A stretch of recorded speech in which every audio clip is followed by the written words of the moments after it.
Hello everyone, welcome back to Get Geomatics Engineering. In this channel, we shall learn and explore geomatics engineering related domain.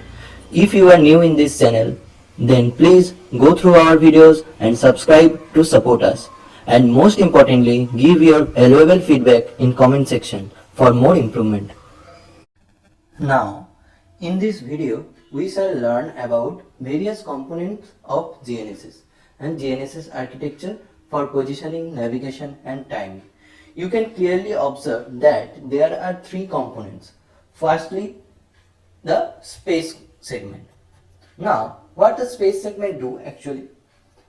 In a very common word for understanding purpose, let us assume that the space segment, which mainly consists of satellite constellation, are crying and telling that our orbital position is this, we are in this position above the earth surface. Telling whom? Telling to this master control station, monitoring station and ground antennas. And the control segment is capturing those data and converting those data into information, communicating with the satellites and telling that your position is not okay, you have to move certain amount in above or below, and each and every satellite have their own unique ID. Based on that, the master control station manage their position and everything. This is how the whole system works. The master control station, and between the master control station and the satellite, the communication is a two-way communication. But when we come to the user segment, the user segment can only receive data and signal and calculate their position based on some mathematical equation and models using those data and signal. That's how the three components related to each other and the position is calculated. Now let us move to the next slide. In the last slide, we have seen briefly about the components and relation between them. In this slide, we shall see the details about the space segment. The space segment of GNSS satellite consists of a series of satellites. This is the heart of the GNSS system. Obviously, satellite constellation is the heart of the GNSS system because the whole system setup is done for satellite navigation. The satellites are placed in MEO and GEO. Now, what is MEO and GEO? MEO means medium Earth orbit and LEO means low Earth orbit. The remote sensing satellites are placed in the LEO. The altitude of LEO is up to 10,000 km and the altitude of MEO is from 15,000 approximately to 36,000 km. Now the question is, why the GNSS satellites are placed in MEO and GEO? Because of the altitude.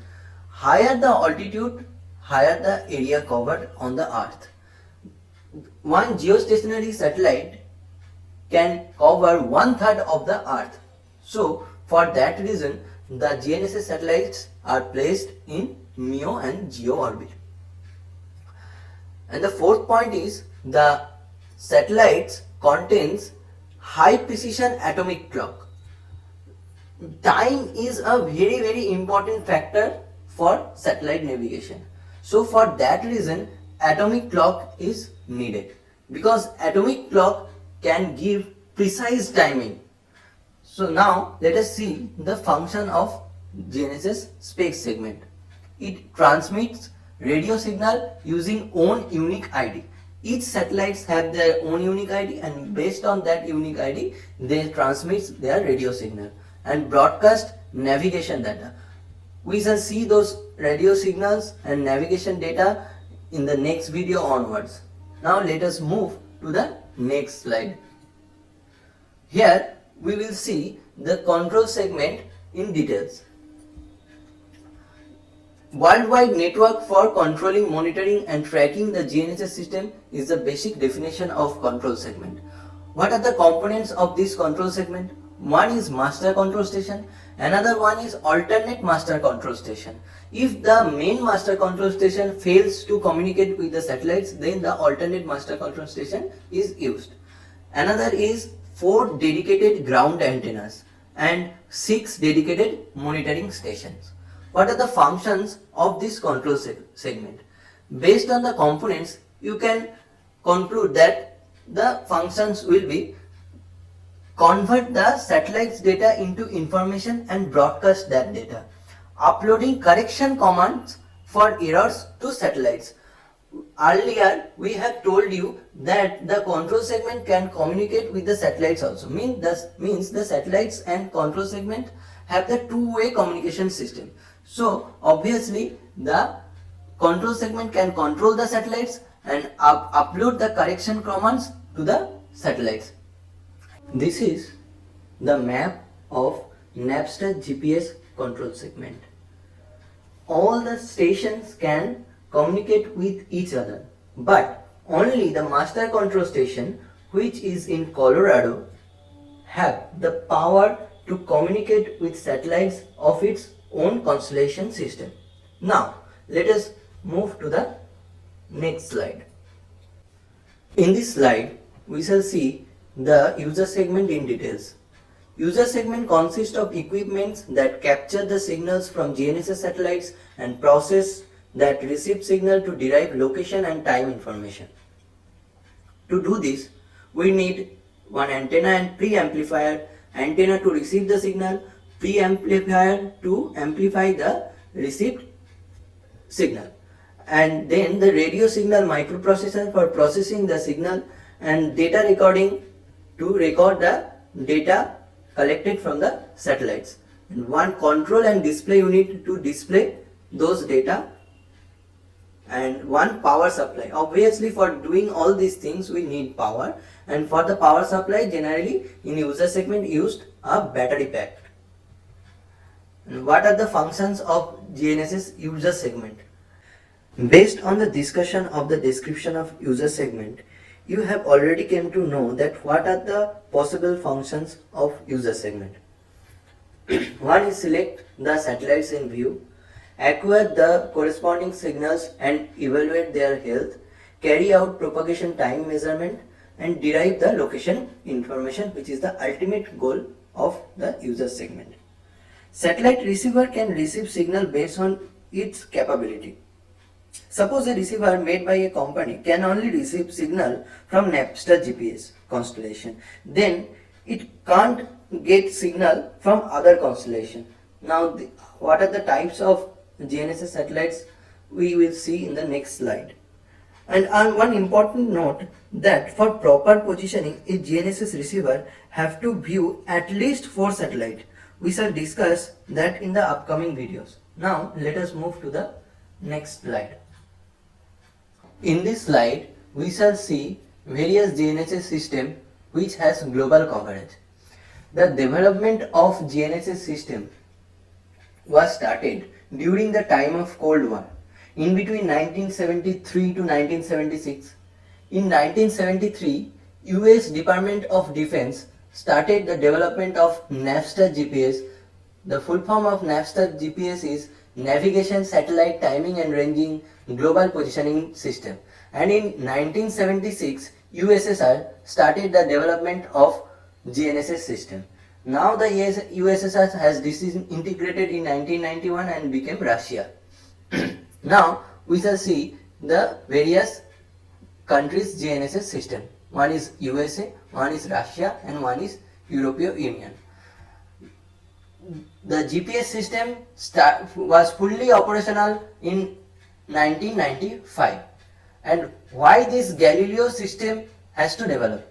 The GPS and Glonass both are operated and controlled by the militaries, because both the systems are developed for the military purpose primarily and do not ensure continuing accessibility of signal to the civilians. This uncertainty initiated a third GNSS system, that is Galileo, named after the Italian astronomer Galileo Galilei, for the civilians. Now let us see some of the key points of GPS, Glonass and Galileo. GPS have one master control station and 11 other stations. We have already seen that thing in the control segment. And Glonass have one master control station and 7 other stations. and Galileo have 2 master control station and 30 to 40 other station. And these are some of the necessary information about GPS, Glonass and Galileo.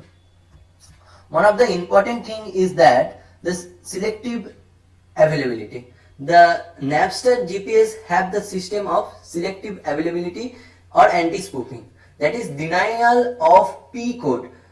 We shall see those P code and transmitting signals in the later videos.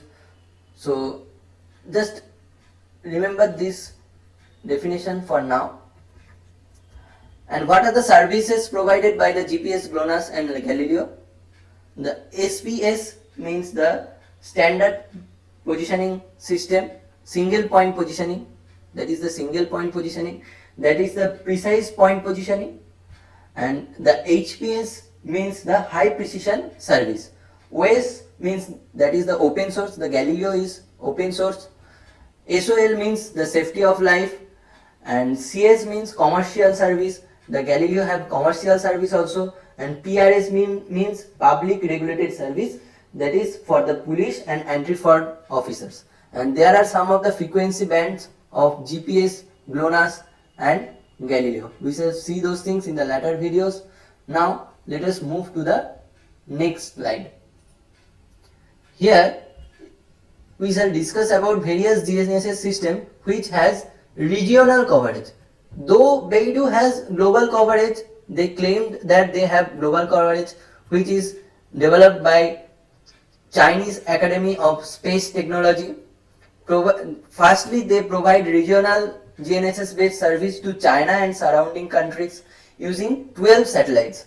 In the phase 3, they are currently under development, was intended to provide a global GNSS by 2020. I don't know the latest information about Beidou. Another system was developed by Japan, that is QZSS. This provides positioning service primarily to in-car and personal receiver in Japan. Another important regional satellite navigation system was developed by India, that is IRNSS or NAVIC. The Indian Regional Navigation Satellite System with an operational name NAVIC, that is Navigation with Indian Constellation. Why India has to develop IRNSS? Because US has stopped precise positioning and navigation for India during India-Pak war or during the crucial time, using their selective availability or anti-spoofing function, which I have discussed earlier. Actually, what the US military did was they switched off a particular code which is crucial for precise positioning. And this IRNSS system provides navigation solution with position accuracy better than 20 meter within this circle, that is called the IRNSS primary coverage area, and the accuracy is greater than 20 meter, which is the IRNSS extended coverage area, that means this square portion. Total satellites 8 and the operational satellites are 7, which are geostationary or geosynchronous satellites. And the master control station was at Hassan in Karnataka. So these are the important information about IRNSS, and currently ISRO has collaborated with OPPO for development of user segment which can capture the IRNSS satellite signals. This is all about component of GNSS and various GNSS system. Please subscribe our channel, and if this is helpful, then don't forget to like and press the bell icon for more update. Thank you.